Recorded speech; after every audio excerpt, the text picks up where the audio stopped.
X'nifhmu meta ngħidu l-kelma monastiċiżmu?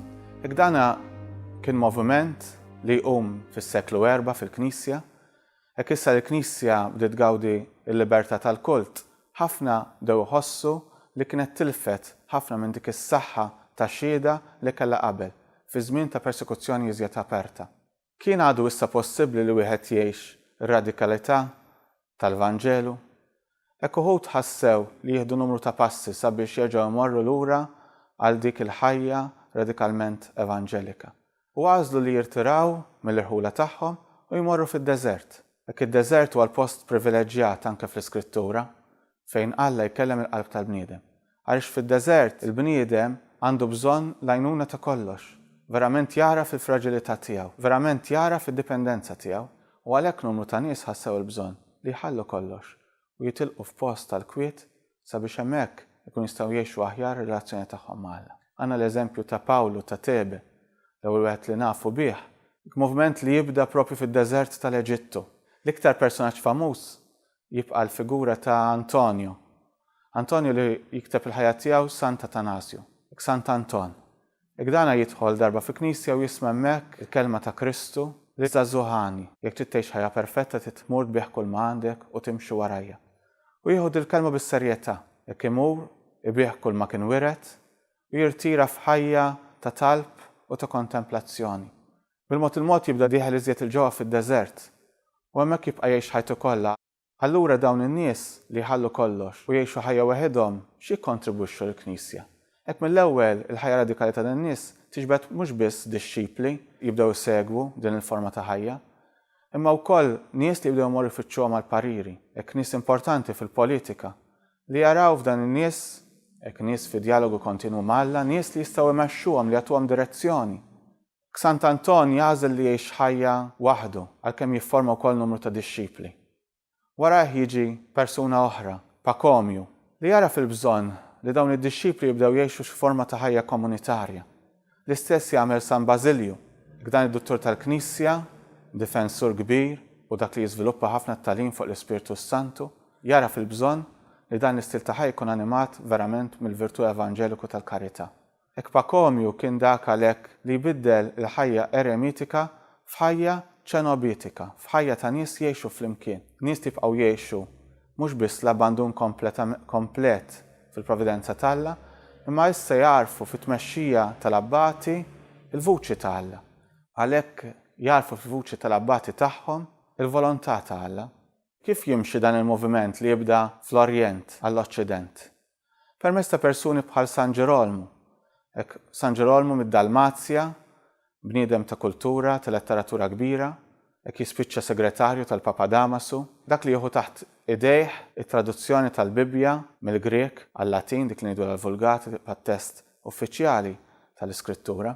Hekk jieħu taħt idejh il-formazzjoni ta' numru ta' nisa li jibdew isegwuh għall-pariri spiritwali tiegħu. U hekk anke tinbet forma ta' ħajja monastika femminili. Hekk wara l-mewt tal-Papa Damasu, sforza anke l-inkwiet li bdew jaqalawlu ċertu nies fruma, Ġilormu jażel li jħalli kollox jirritorna lejn il-Palestina. Minn fejn beda kollox? Ġewwa Betlem. U hemm ikompli id-direzzjoni ta' dawn in-nisa li jsegwuh fosthom Santa Pawla, u hemm ikompli jgħix ħajja ascetika, ħajja ta' studju u jagħtina kifet it-traduzzjoni tal-Iskrittura.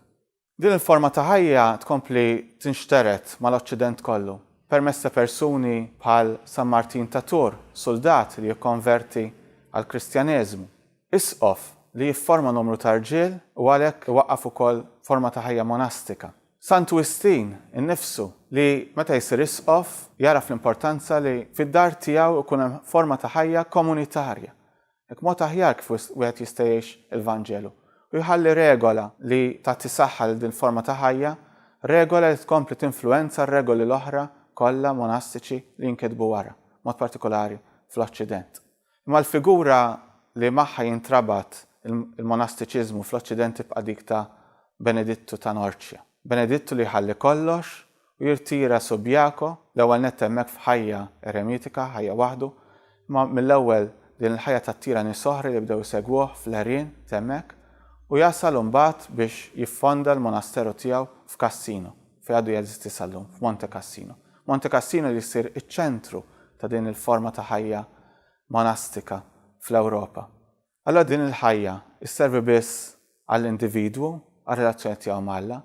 Le, din issir forma ta' ħajja li tagħti saħħa lill-Knisja, li tagħti l-isfijiet lill-Knisja u li tagħti spinta missjonarja qawwija. Għax minn dan il-monasteru jibdew jitilqu fuq il-vjaġġi tagħhom tant missjonarji li jixterdu mal-Ewropa kollha, jaslu sal-Irlanda, dak li llum nsejħula l-Ġermanja, il-Galja li llum hija l-Franza, fl-Iskandinavja, fil-Balkani.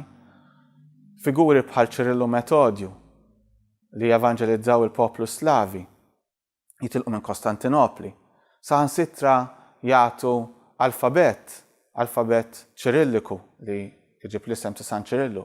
Alfabet li huwa l-bażi tal-lingwa paleoslavika li tibqa' l-lingwa tal-liturġija f'dawn il-pajjiżi. Mill-Irlanda din il-ħajja tieħu forma ta' ħajja penitenzjali b'mod qawwi. Naturalment dal-element kien preżenti mill-bidu. Dik il-ħajja ascetika, ħajja ta' penitenza, ħajja nieqsa minn kollox. Imissa din il-ħajja penitenzjali tiżviluppa id-disciplina penitenzjali fil-Knisja.